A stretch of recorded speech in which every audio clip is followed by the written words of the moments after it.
आज जीके से top 25 plus most important NCERT based question लेके आए हैं जो आपके सभी प्रकार के एग्जाम के लिए बहुत ही ज्यादा इंपॉर्टेंट है।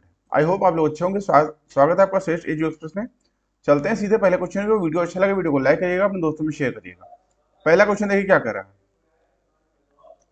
भारतीय संविधान के निर्माताओं के मन तथा आदर्शों की झलक मिलती है। ये ऑप्शन आपका राइट होगा प्रस्तावना में। तो भारतीय संविधान की उद्देशिका में संविधान निर्माताओं के मनोभाव और आदर्श प्रतिबिंब इसमें मिलते हैं। यदि संविधान की किसी मंतव्य का स्पष्टीकरण नहीं हो पाए तो उद्देशिका निर्णायक भूमिका का निर्वहन करते हुए मार्गदर्शन करती है। ए ऑप्शन आपका इस क्वेश्चन का राइट होगा प्रस्तावना में। अगला क्वेश्चन, भारतीय संविधान का मसौदा तैयार करने वाली समिति के अध्यक्ष थे। डी ऑप्शन आपका राइट होगा बी आर अम्बेडकर। दोस्तों भारतीय संविधान की मसौदा समिति यानी ड्राफ्टिंग कमेटी के अध्यक्ष जो थे वो डॉक्टर भीमराव अम्बेडकर जी थे। अगला क्वेश्चन, निम्न में से किस देश से भारतीय संविधान ने लिखित संविधान के रूप को प्राप्त किया। सी ऑप्शन राइट होगा यूएस। अगला क्वेश्चन, कौन से संविधान से राजनीति विषयक निर्देशक तत्व अपनाए गए हैं।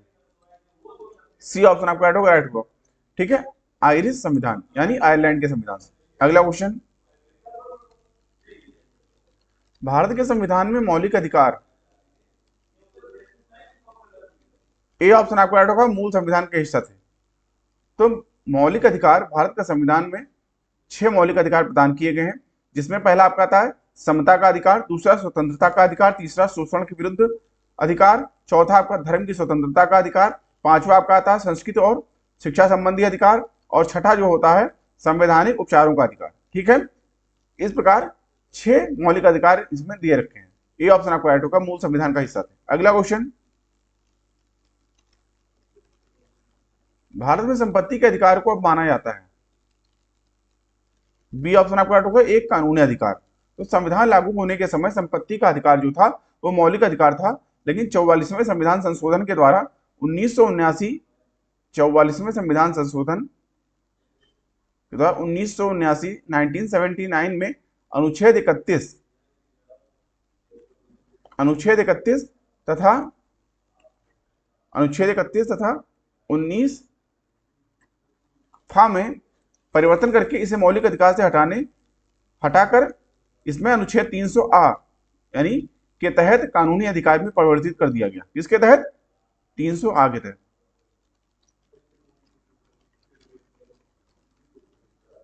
ठीक है, बी ऑप्शन राइट होगा। अगला क्वेश्चन,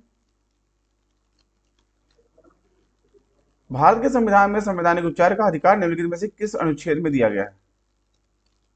सी ऑप्शन आपका राइट होगा 32।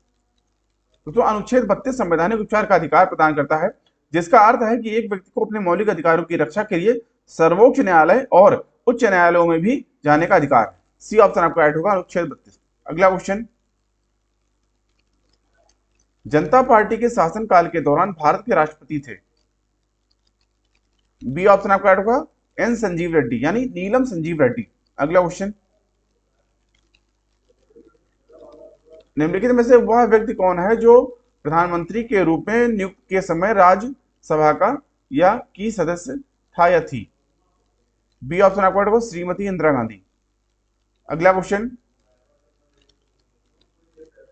किसी व्यक्ति को राष्ट्रपति के रूप में पद ग्रहण करने की शपथ निम्नलिखित में से कौन दिलाएगा। बी ऑप्शन आपका राइट होगा भारत के मुख्य न्यायमूर्ति। तो भारत के मुख्य न्यायाधीश भारत के राष्ट्रपति को शपथ दिलाते हैं। मुख्य न्यायाधीश की अनुपस्थिति में सर्वोच्च न्यायालय के वरिष्ठतम न्यायाधीश शपथ दिलाते हैं। आप बता दें अनुच्छेद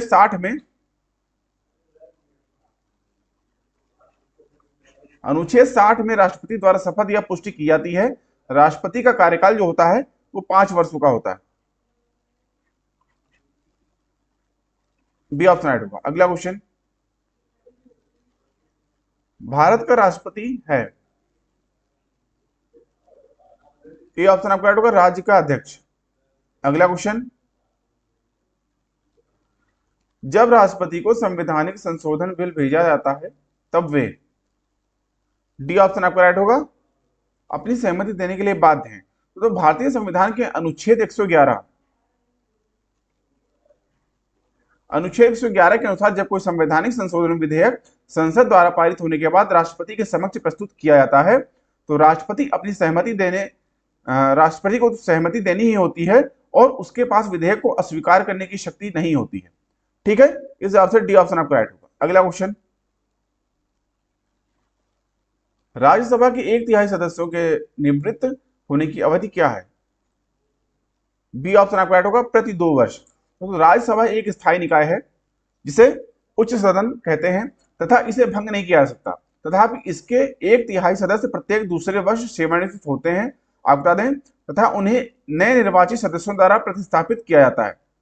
ठीक है, प्रत्येक सदस्य 6 वर्ष की अवधि के लिए निर्वाचित किए जाते हैं। बी ऑप्शन आपका राइट होगा। अगला क्वेश्चन, नियमों का पालन कराना किसका कार्य है? सी ऑप्शन आपका राइट होगा, न्यायपालिका। अगला क्वेश्चन,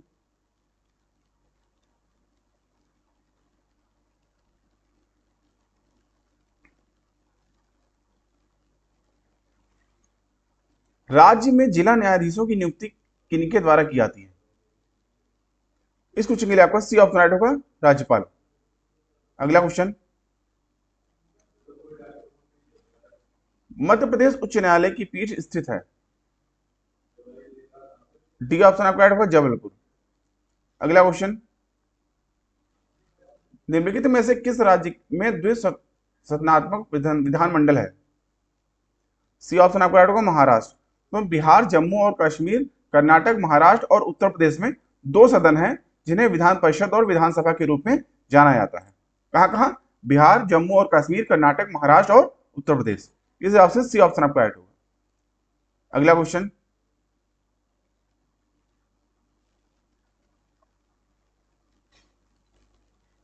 मद्रास राज्य का नाम तमिलनाडु में कब बदला गया?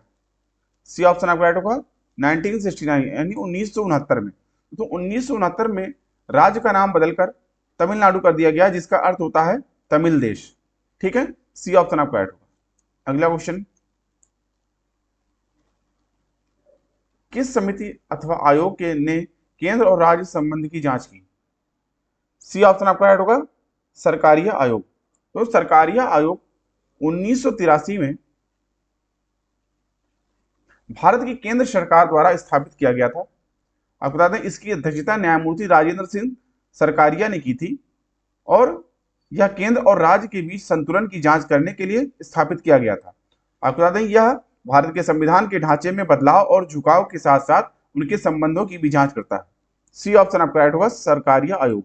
अगला क्वेश्चन, आधारित लोकतंत्र किससे संबंधित है? डी ऑप्शन आपका राइट होगा, उपयुक्त सभी। अगला क्वेश्चन, भारत के निर्वाचन आयोग द्वारा किस दल को पहले एक राष्ट्रीय दल के रूप में अमान्य घोषित करने के बाद फिर से मान्यता प्रदान की गई थी?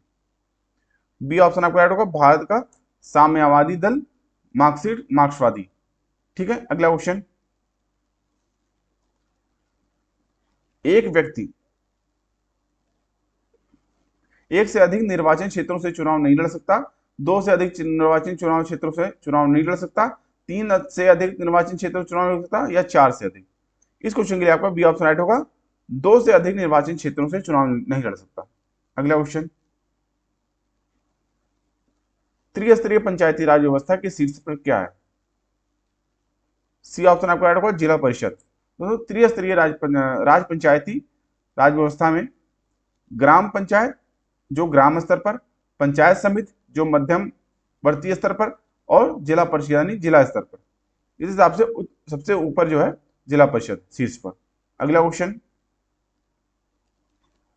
ग्राम पंचायत का निर्वाचन कराना निर्भर करता है? डी ऑप्शन आपका राइट होगा, राज्य सरकार के। अगला क्वेश्चन,